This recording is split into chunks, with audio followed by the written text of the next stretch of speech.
Now, this chip here is an Eeprom, and it's actually a 32K Atmel Eeprom.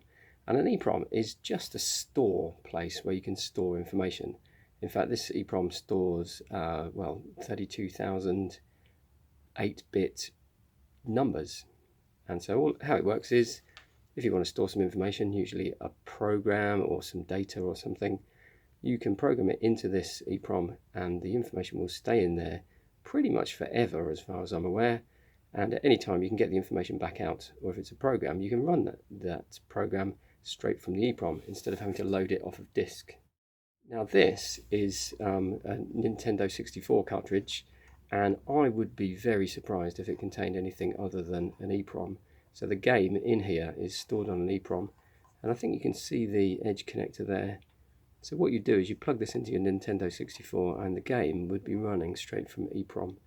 So this got me thinking, would it be possible to make an Eeprom? Could I actually make my own Eeprom and store some information in it? And I come to the conclusion that yes, you definitely can make an Eeprom and store information in it, because an Eeprom is quite a simple device.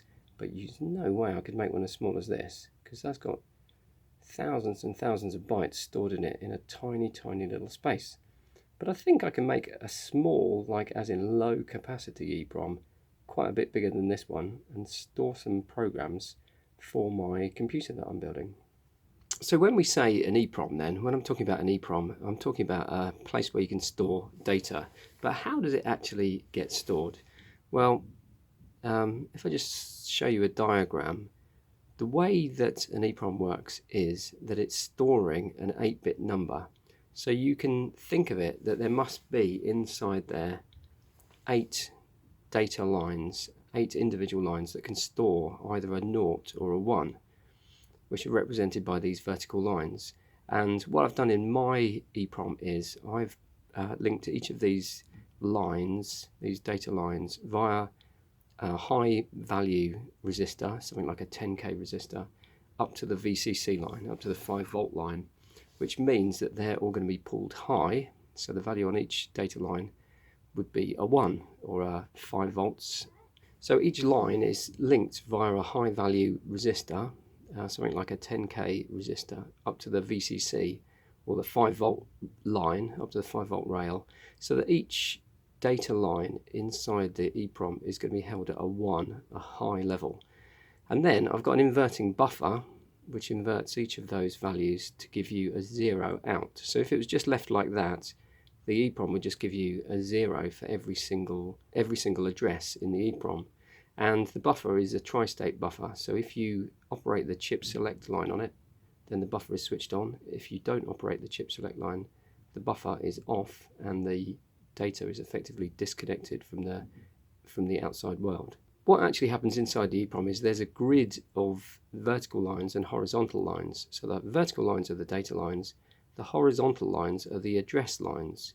So I've used a 3-to-8 decoder, 3-way to 8-way decoder, so that you can put a 3-bit address, so a value from 0 to 7 effectively, into the decoder, and one of 8 different lines will go low, because it's a 3-to-8 decoder that takes one individual line low at a time. So if you were, for example, to put the value of 0 into the 3-to-8-way decoder, then the first line in the Eeprom, the first horizontal line, would go low. If you were to put the value of 001 into the address decoder, then the second line, the second horizontal line coming out of the decoder would go low. So this means we've got vertical lines representing the data and horizontal lines representing the address. But what actually happens at the point where the horizontal lines meet the vertical lines? Well, they're not connected. You can't just have all the horizontal lines connected to the vertical lines, or else it wouldn't do anything at all. So what actually happens at this crossover point in each one of the places where a horizontal line crosses a vertical line is that we have a little tiny switch. And in my circuit, I've used real switches, little tiny dip switches.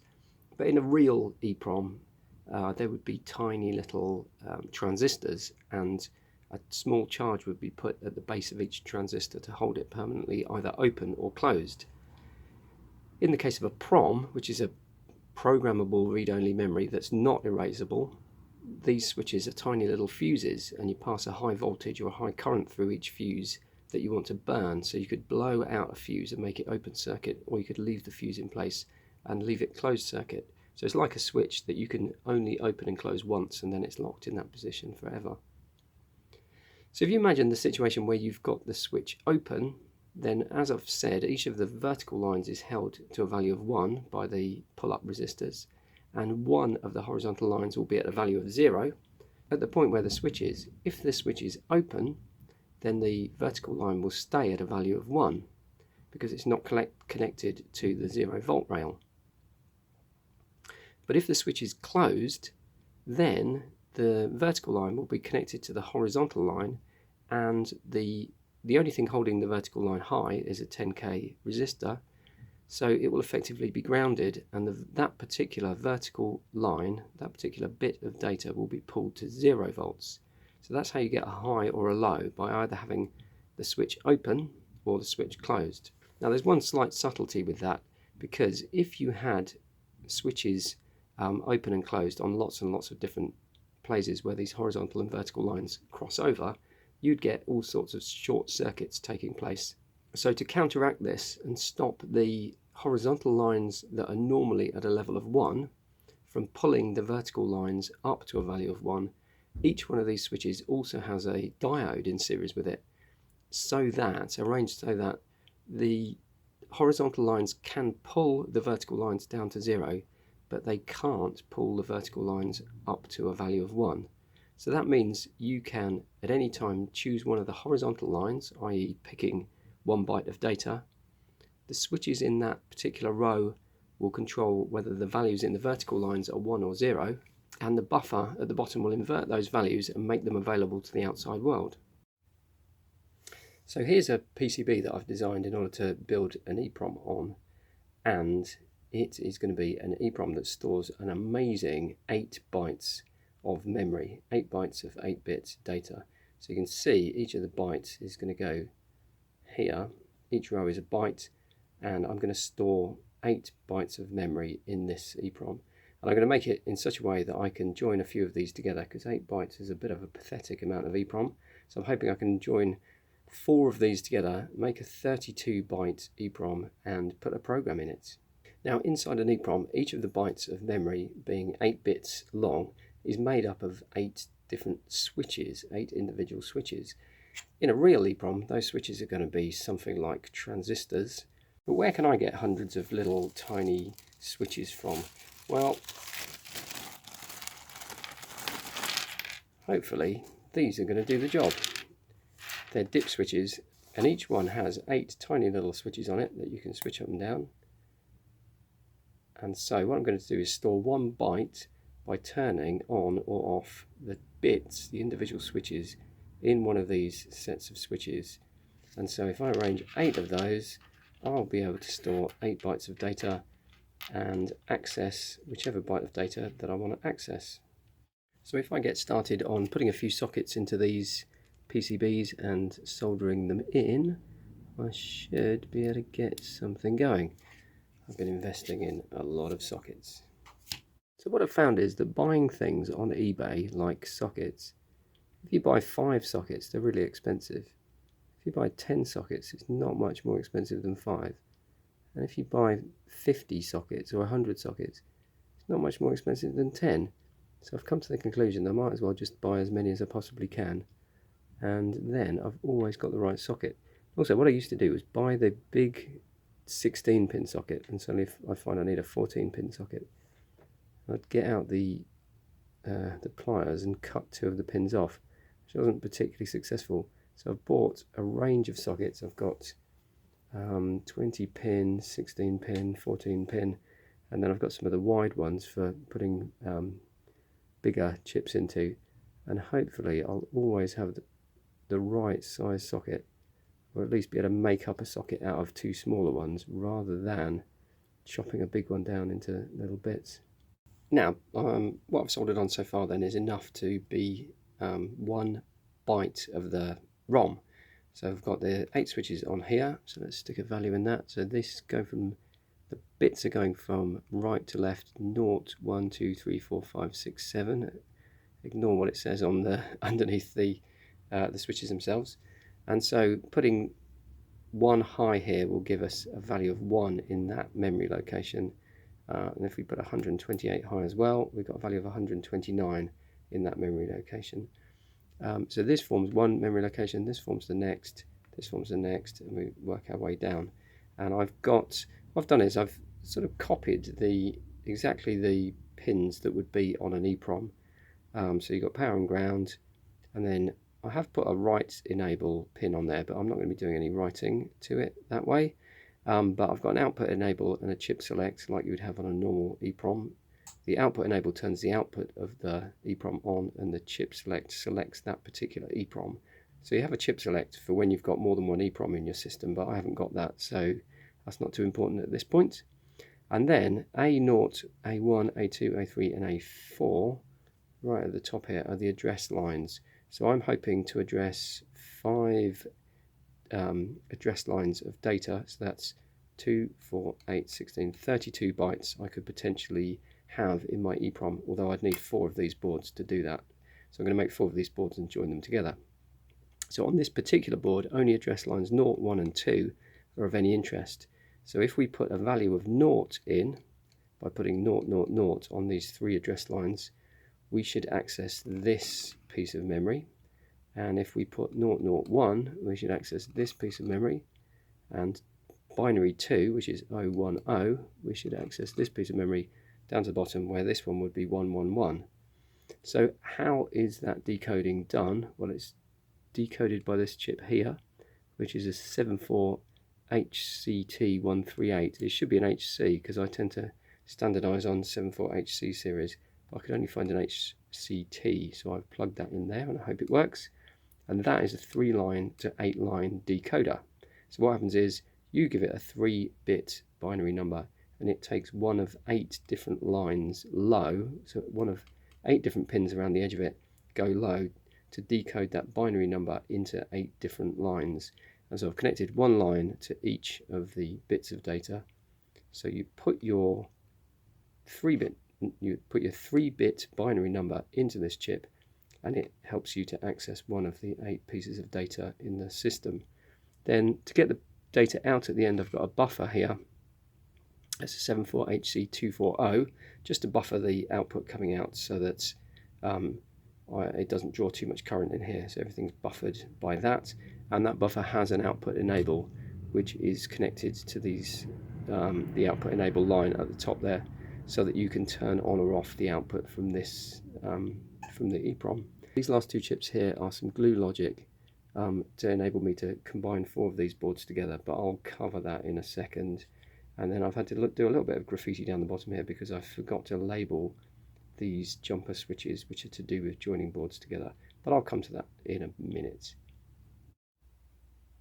So what I've done now is I've connected up one of my boards that I built in a previous video. This is my 8-bit binary number displayer. Well, it displays it in decimal. It's a binary to decimal converter. So we're going to be able to see the value that's coming out, the 8-bit value that's coming out of the EEPROM on that. Let's plug a bit of power in. Let's switch it on. And what I'm expecting is completely crazy numbers to be coming out. Yep, there definitely are. We're getting some crazy numbers coming out because, well, I think that's because I'm touching it. And the reason for that is currently the EEPROM is not enabled at all. And so, which is giving just gibberish on the data bus that's coming out there. So I think I need to plug some more things in. Okay, that's better. Now we're getting somewhere. So what I've got is here on the left hand side, I've got my 8-bit binary number creating keyboard, and all the switches are set pointing downwards, so that's sending a complete load of zeros through.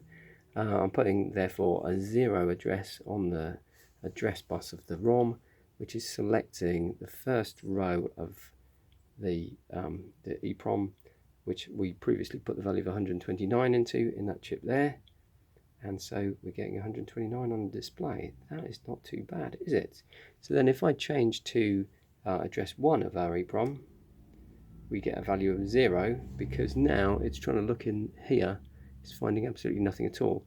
And just nestling down here, I've got a set of resistors. This is a 8 resistor package, 10k resistors. and the data lines are all grounded actually by those resistors. So if there's nothing to read at all, we should get a 0 coming out. So if I change to one of the other address lines, so that's address 0 with 129 in it. Let's put address 2, so that's going to have 0 in it. Address 3, that's going to have 0 in it. So I need to really implement some of those other bits of data. Well, that was a lot of soldering, a little bit tedious at some points, but I've got it done in the end. So I've now got 8 bytes of 8 bits each in my ROM, and what I'm going to do is put some values in there. Then I'm going to connect it up, and I'm going to see if all the soldering has worked properly. Oh, right then, this is going quite well. So what I've done now then, I've put on each of these 8 binary numbers, each of the bytes that are stored in the EEPROM, I've put in a number going up in 3s. So on the top byte, the first byte, byte 0, I've put a value of 3, then I've put 6, 9, 12, etc. So if we have, if we're asking for address 0, which we're currently doing, then we get a value of 3 on the display. If we ask for address 1, we get a value of 6. So address 0 is pulling out this value here, 1 is pulling out this value here. So you can see that, because if I change this, for example, then we get 134. So that's byte there. Address 2 is getting a value of 9. Address 3 is getting a value of 12. Address 4 is getting a value of 15. Address, so that's 4's up, down, down. 5 is getting a value of 18. 6 is getting a value of 21. And the last byte, 7, is getting a value of 24. So I've managed to store 8 bytes in my EEPROM, and it's all looking pretty good. Just not that exciting. I need to make it a bit more exciting. Oh, well, is that a bit more interesting? I've rigged up a 4-bit, well, I guess it's just a 3-bit binary counter coming in, so I can automatically roll through each of the 8 addresses in the EEPROM. And then I've connected up the outputs to a bar graph LED display so that we can see each of the bits in turn turning on. So what I'm doing is just rolling through byte 0, byte 1, byte 2, byte 3, byte 4, byte 5, byte 6, byte 7, and whichever code is in here is being displayed on the output. So if I change some of these, we should get a different pattern. What's more interesting than that one? Well, let's have that off. How's that going? Then those two, those two, and the final 2. These switches are a bit fiddly. How's that? Nice. What's the best animation you can do with 8 bits of data? That one? How about that one? That one? No, I don't like that one. No, that's pretty boring too, isn't it?